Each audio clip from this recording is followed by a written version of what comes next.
that was my last Unplayed N. So I gotta do my retrospective.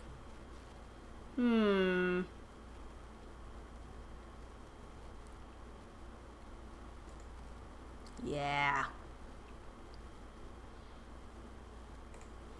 There weren't actually a ton of Unplayed games beginning with N. The first one we played was Necroworm.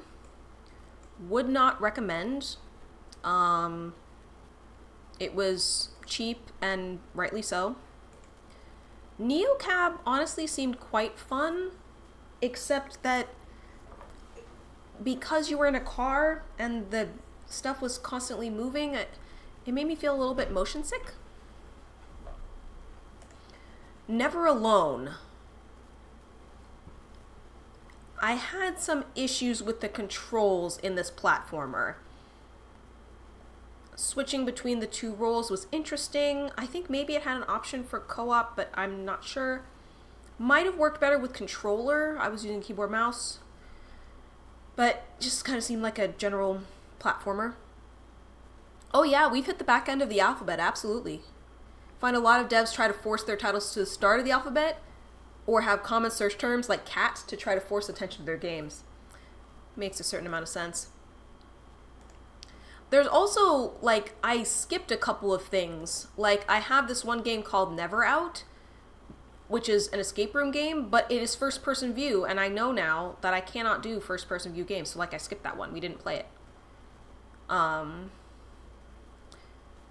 There was also a sequel, Nanotale, Typing Chronicles, which I didn't play because I already played another Typing Chronicles game, and I didn't care for it, so... A New Beginning Final Cut. It's an old point-and-click. It seemed like the story was maybe interesting, but I was so put off by getting stuck so early. I got stuck in the tutorial. And the answer was that the key was hidden behind a photograph, which is just so nonsensical that I couldn't get into it. There was a game called Newt 1 that I installed that was from a Humble Bundle, and again, did not play it because I opened it up and I immediately felt like I was going to throw up. So we're starting to get more efficient with these Unplayed stuff where I'm just kind of skipping over some things because it's just like, no, that's not going to work for me.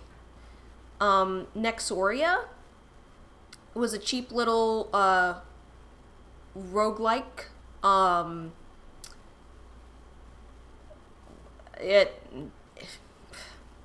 would rather play other roguelikes.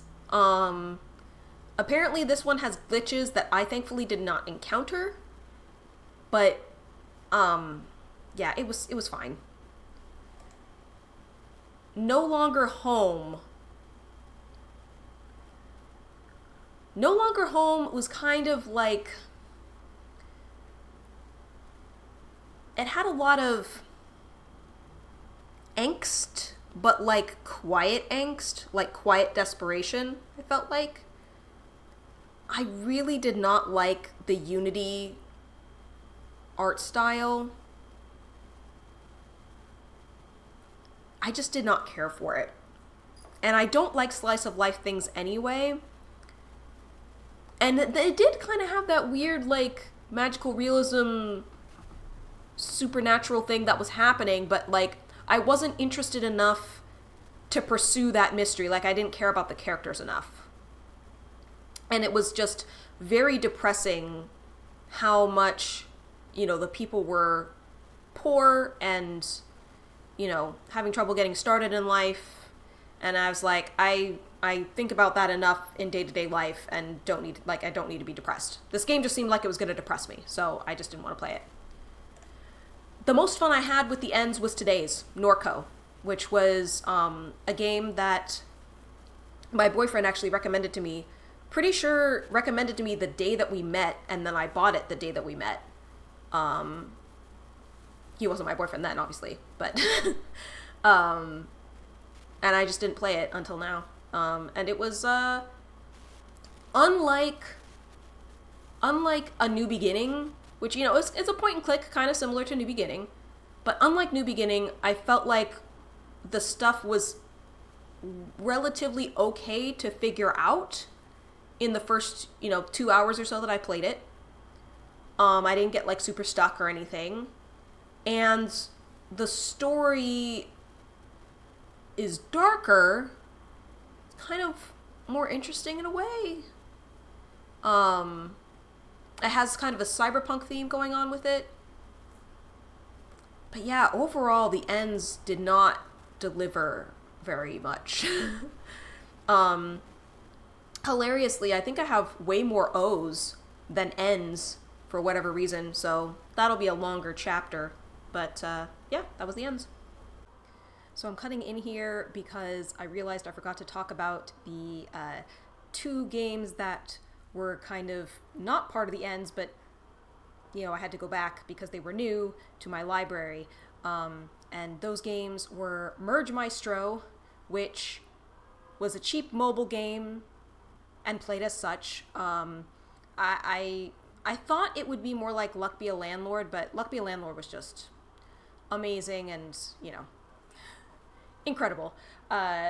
Whereas Merge Maestro, I didn't, it seemed a lot dependent on luck. Maybe I just didn't really understand it, but I didn't really care for it. And then Cast and Chill, which was a game that I got on sale because I've been looking to fill the void in my life left by the 3DS Fishing Street Pass minigame, and I feel like this kind of scratched the itch, where it was just, you know, nice, relaxing visuals, nothing too complicated about the gameplay, felt enough like you were doing something without being like, oh my god, or like too many things to know. Very much liked Cast and Chill, for sure.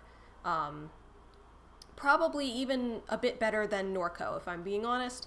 I imagine I will almost certainly go back and play Cast and Chill. I'm not sure if I'll go back for NORCO. I might if I'm feeling interested enough about the story. But Cast and Chill was just a pleasant experience the entire way through. And now we're going to swap over to some Magic. Hooray, hooray. Gonna go back to the other screen.